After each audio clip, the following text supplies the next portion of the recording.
The text arrived in the late afternoon. Just as I was closing my laptop, New Year's Eve plans are canceled. Roads are unsafe. Everyone's staying home. We'll celebrate another time. It came from my mother, sent to the family group chat. No emojis, no follow-up, just that. I read it twice, then a third time, slower, as if the meaning might change if I gave it enough patience. It didn't. I typed a short reply. Okay. Stay safe, and deleted it. In the end, I sent nothing. Silence had always been the easier option in our family. Right after that moment, I want to make one thing clear. The entire content of the video is a fictional work created by the writing team of the Revenge Sins channel, intended to reflect common conflicts in families and society, helping viewers recognize their emotions and choose a more positive way of living. I set my phone face down and stood up. There was no argument to be had, no disappointment I could express without sounding unreasonable. If everyone was staying home, then so was I. That was the logic I had been trained to accept. Around 6, my sister Fiona posted a vague story, just a candle emoji over a blurred photo. Nothing suspicious. Nothing worth reading into. I reminded myself of that while heating leftovers and opening a cheap bottle of sparkling water I had bought just in case. By 8, my mother called. Her voice sounded light, almost relieved. Irene, I hope you're not upset. It's better this way. The weather can turn so quickly. I understand. I answered, even though she hadn't asked if I did.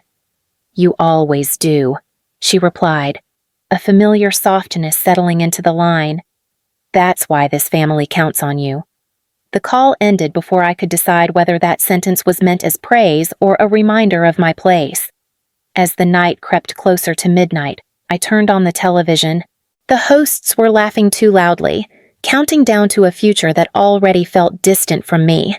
I sat on the edge of my couch, phone in hand, scrolling without intention.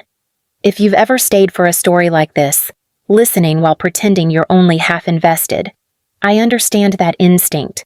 I had mastered it long before this night, staying present without being seen, staying connected without being included.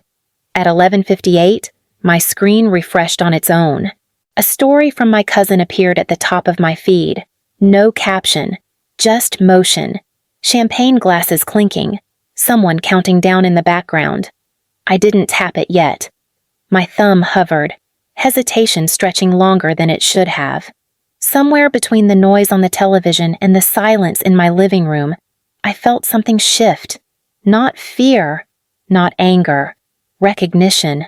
If this moment feels familiar, stay with me. Some truths don't announce themselves loudly. They wait until you're quiet enough to notice them. I tapped the story. The screen filled with sound before it filled with faces. Laughter, loud and layered. The kind that only happens when people feel certain they belong. Someone shouted numbers in the background, 10, 9, while another voice urged everyone closer. Then the image steadied. My parents stood at the center of the room, champagne flutes raised. Fiona leaned against the counter, her arm looped easily through my mother's. My father's hand rested on Fiona's shoulder. Casual, proprietary. Behind them, a banner stretched across the wall. Caldwell Family Countdown. The next clip cut to the table.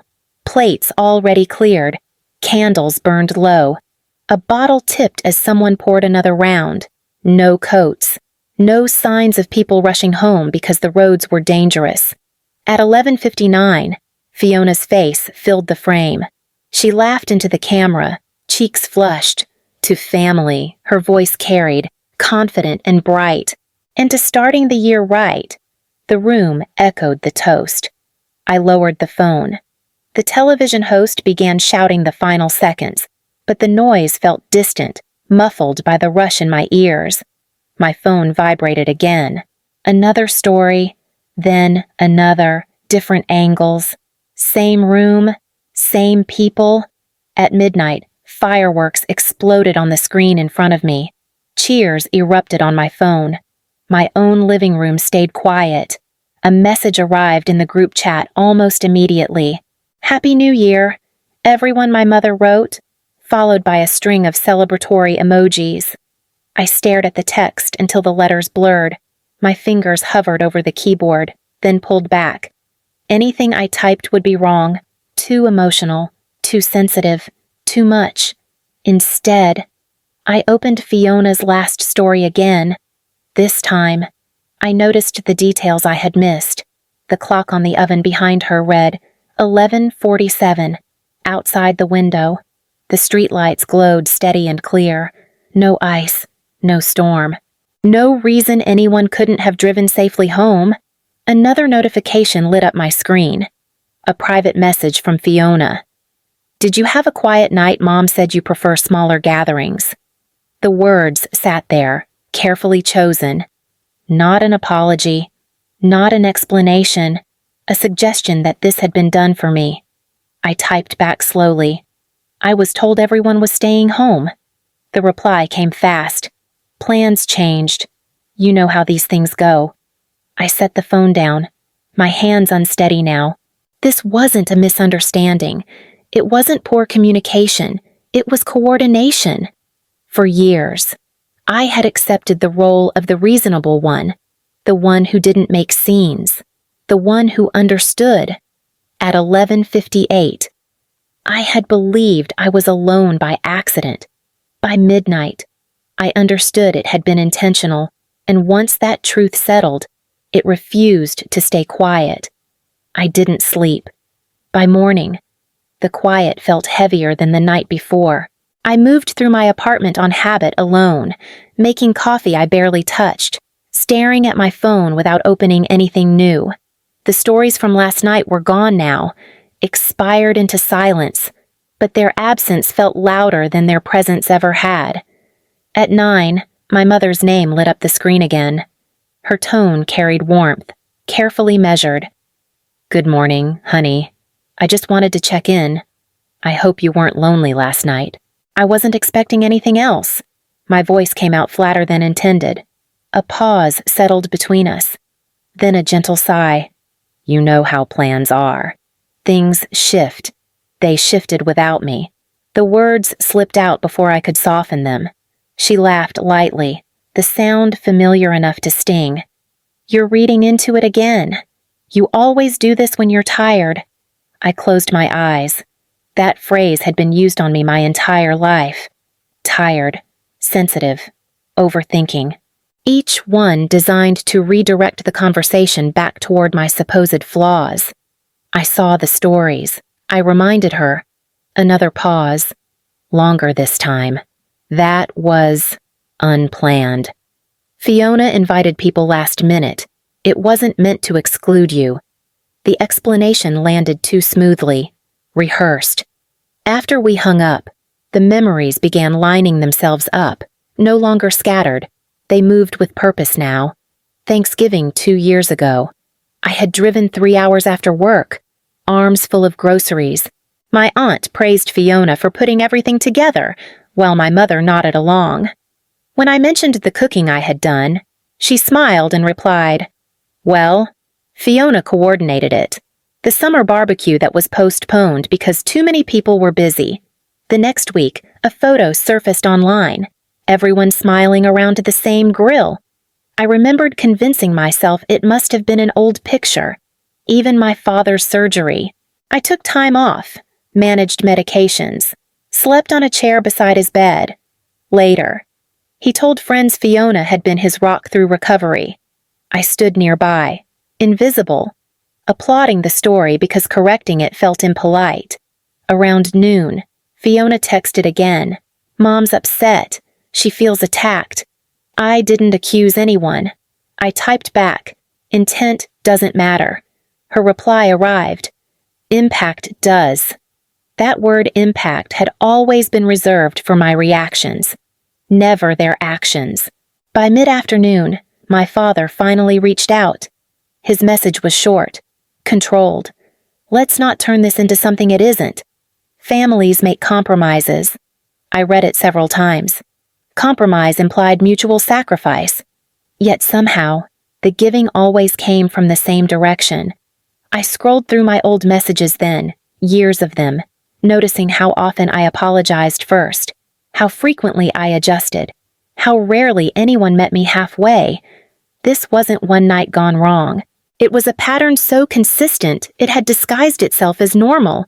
The realization didn't arrive with anger. It came with clarity. I hadn't been forgotten. I had been managed. And once that understanding took hold, the past stopped asking to be excused. My mother called that evening, just after dinner, as if the timing itself were meant to calm me. Her voice carried the practiced warmth I'd grown up trusting. "I've been thinking about our conversation. I don't like the way things ended. They ended when I realized I was lied to." The words came out steady, surprising even me. A breath passed through the line. "That's not fair. No one lied. Plans changed. They changed without telling me." Another pause. Then softness again, layered carefully. "Irene, you've always preferred quiet nights. We thought you'd be more comfortable not being there." "You thought for me?" I answered, without asking. She exhaled, slow and deliberate. "You're making this bigger than it needs to be." That sentence landed like a familiar weight. It had followed me through childhood arguments and adult disagreements alike, a way to shrink my reactions without addressing their cause. I wasn't invited. I said, "That's not small." Her tone shifted, losing some of its polish. Fiona worked hard to host that night. She wanted it to feel light, no tension. So my presence counts as tension now. The silence that followed was short, but heavy enough to confirm the truth. A new voice entered the call, deeper and firmer. My father didn't bother with greetings. "This conversation isn't productive. It's uncomfortable," I replied. "That's not the same thing. We don't need accusations right now." He continued, "Families move on. They don't keep score. I'm not keeping score. I'm noticing a pattern." His patience thinned. "You've always had a tendency to fixate." There it was. The subtle diagnosis, the suggestion that the issue lived inside me, not in what had been done. I saw everyone together. I said, "I saw the banner. I saw the timestamp. You saw a moment." My mother cut in quickly. "You didn't see the whole context." I saw enough. My father's voice hardened. "If this is how you're going to interpret things, maybe some distance would help." Distance. A word that sounded like concern but functioned as dismissal. The call ended without a goodbye. I sat with the phone still pressed to my ear, listening to the hollow tone that followed. They hadn't apologized. They hadn't denied it either. They had reframed it. And in doing so, they made one thing clear. Preserving their version of peace mattered more than acknowledging my place in it. Something in me shifted then, not loudly, not dramatically, but with the certainty of a door closing. I wrote the email slowly. Not because I lacked words, but because I knew exactly which ones would be used against me if I chose them poorly. I kept my tone flat. No accusations. No adjectives that could be dismissed as emotional. Just facts. I attached my mother's message about New Year's Eve being canceled. Then I attached the screenshots from 11:58 my cousin's story. Fiona's toast. The banner stretched across the wall. I addressed it to everyone. Parents, Fiona, aunts, uncles, cousins. I was told the gathering was canceled and that everyone was staying home. These images show otherwise. I'm asking for honesty, not explanations. I read it twice, then once more. When I pressed send, my hands didn't shake. The responses came faster than I expected. My aunt replied first, "This feels unnecessary. Families don't need to air every misunderstanding." An uncle followed, "You're reading intent where there was none." A cousin messaged privately, suggesting I delete the email before things spiraled. Then Fiona reached out. Her tone was calm, almost generous. "You didn't have to do this. Mom's crying. I didn't create the situation. I typed. I acknowledged it. That's the problem, she answered. You always take things so seriously. Minutes later, my father sent a message addressed only to me. We're concerned about you. This fixation isn't healthy. Concern.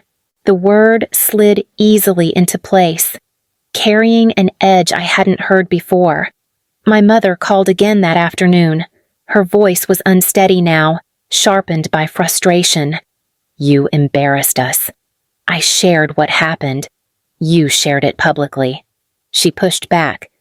Do you have any idea how that looks? I know how it feels. I replied. That mattered to me. Her breath caught. You've always struggled with perspective. The phrase sounded deliberate, chosen. Not long after, a new message appeared in the group chat from my father. We should talk about boundaries and about making sure everyone is safe. Safe. Another careful word. I stared at it, understanding dawning slowly. This wasn't about New Year's Eve anymore. It wasn't even about being excluded. They were shifting the narrative. By evening, messages had stopped. The silence felt staged, strategic. A cooling-off period designed to make me question myself. Instead, it clarified something I hadn't been able to name before. I hadn't raised my voice. I hadn't insulted anyone. I hadn't exaggerated. And still, they were positioning me as the problem. That realization didn't hurt the way the lie had. It hardened into something steadier. Whatever came next, I knew one thing for certain. They were no longer reacting to my pain. They were reacting to my refusal to carry it quietly. The shift happened quietly. My father didn't call. He sent a message instead, clipped and formal, the way he spoke when he wanted something to sound final. We're talking to an attorney. This situation is getting out of hand. I stared at the words, waiting for clarification that didn't come. My mother followed an hour later. Her voice trembled, not with sadness, but with effort. We're worried about you, Irene. You don't seem yourself. I'm calmer than I've ever been. I answered. That's what scares me, she replied. You're detached. You're isolating. Those are signs. Signs of what? She hesitated just long enough. That you might need support. Support. Another word shaped to sound kind. That evening, Fiona called for the first time since the email. Her tone was soft, almost sympathetic. Dad's talking about protecting the family. From what? From decisions made when someone isn't thinking clearly. My chest tightened. You mean me? I'm just saying what he's saying, she replied. He mentioned a legal framework, one that exists for situations like this. What framework? There it was, finally spoken. Conservatorship. The word landed heavier than anything before it. This wasn't gossip or reputation management. This was about control with teeth. I manage my own life, I said. My finances, my health, my work. Fiona's voice stayed level. You're emotional. You're fixated. That's what the emails show. The emails show the truth. They show instability, she countered. At least that's how it could look. After the call ended, I sat still, listening to my pulse slow. I thought about every document I had signed at 19, every time I trusted them to act in my best interest. 2 days later, an unfamiliar name appeared in my inbox. Evelyn Brooks. Her message was brief. I'm sorry to reach out like this. I've been following what's happening. There are things you need to know. If you're willing, I'd like to talk. We met the next morning. She looked older than I expected, careful in her movements, as if every step had been practiced. She didn't waste time with pleasantries. I should have spoken years ago, she began.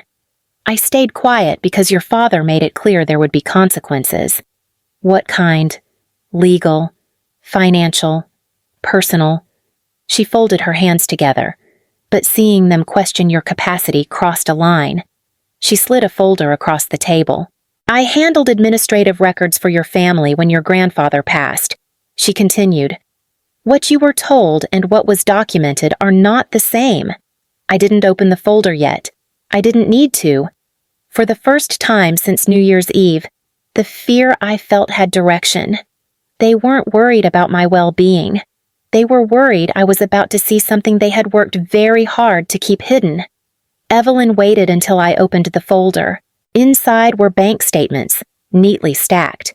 Edges worn as if they had been handled many times before. Dates stretched back more than a decade. Account numbers I didn't recognize sat beside names I knew too well.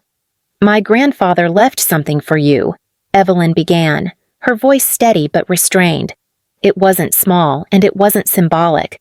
I scanned the first page, my eyes catching on the total at the top. $248,000, labeled clearly, education and future support. That money was meant to be released when you turned 25.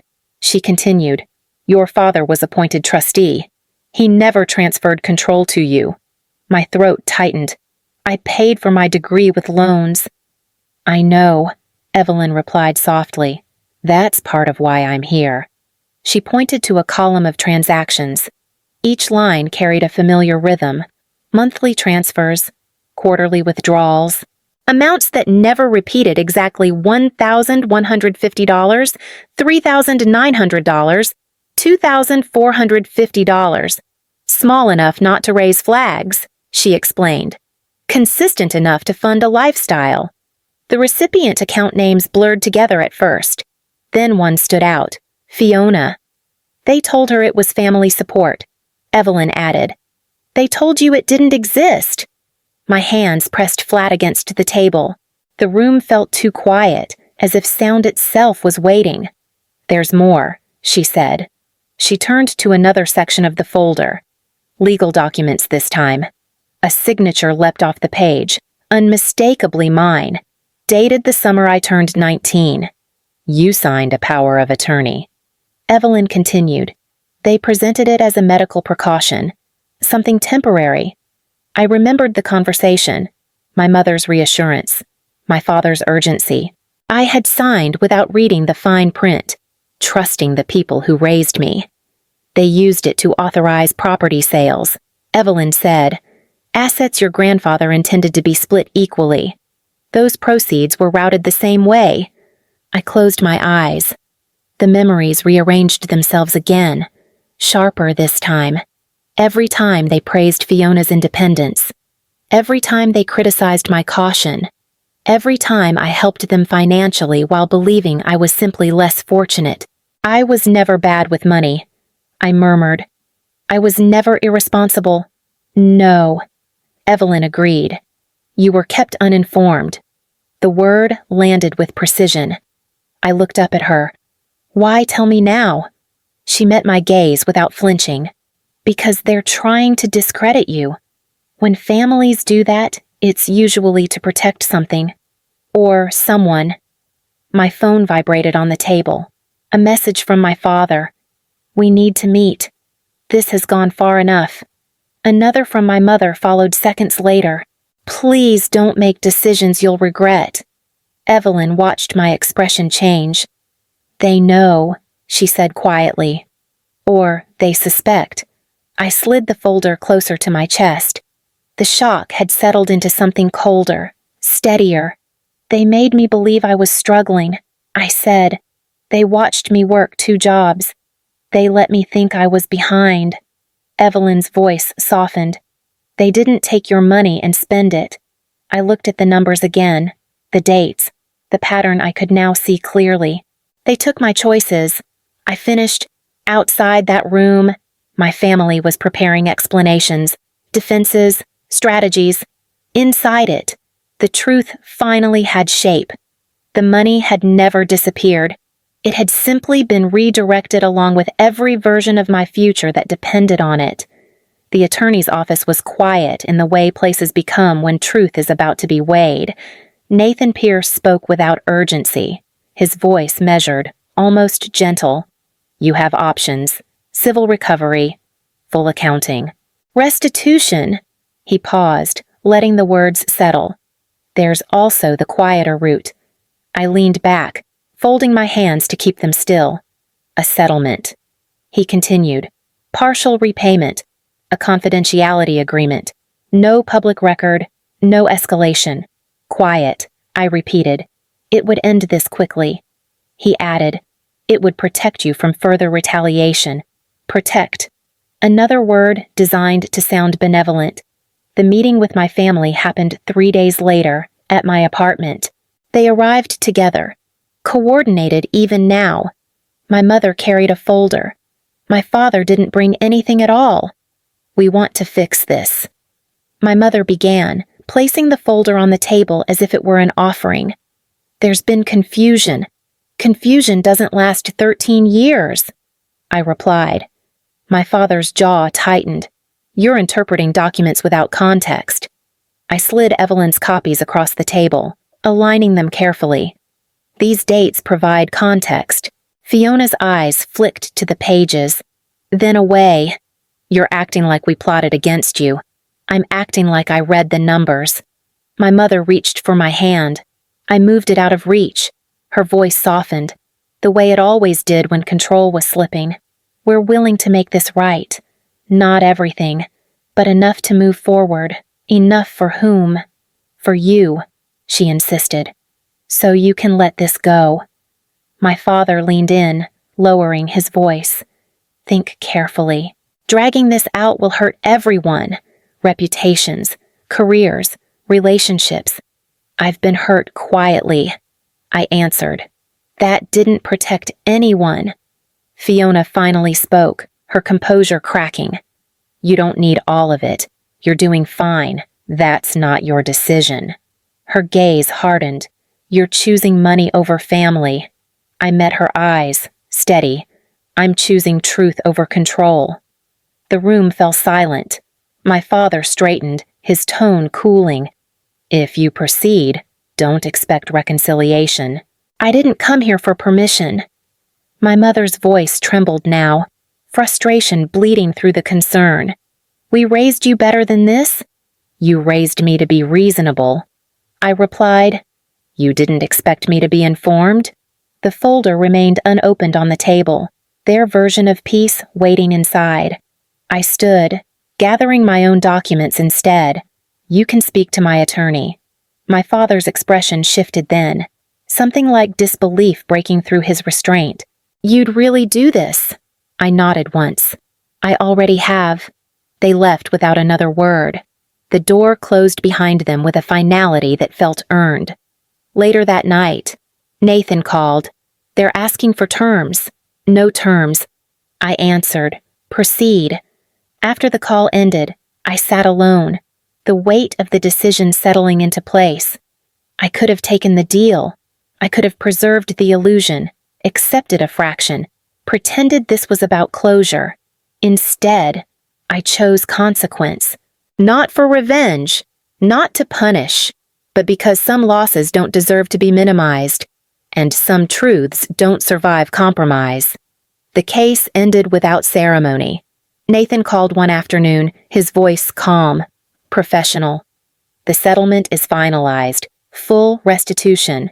Formal acknowledgement of breach of duty. A pause followed. They agreed not to contest. I thanked him and ended the call. There was no rush of triumph, no surge of relief dramatic enough to mark the moment. Just a quiet understanding that something heavy had been set down. My parents did not reach out after that. Fiona sent one message weeks later, short and clipped. I hope you're happy. I didn't reply. Happiness had never been the point. I moved to Fort Collins in early spring. The decision felt practical rather than symbolic, which made it right.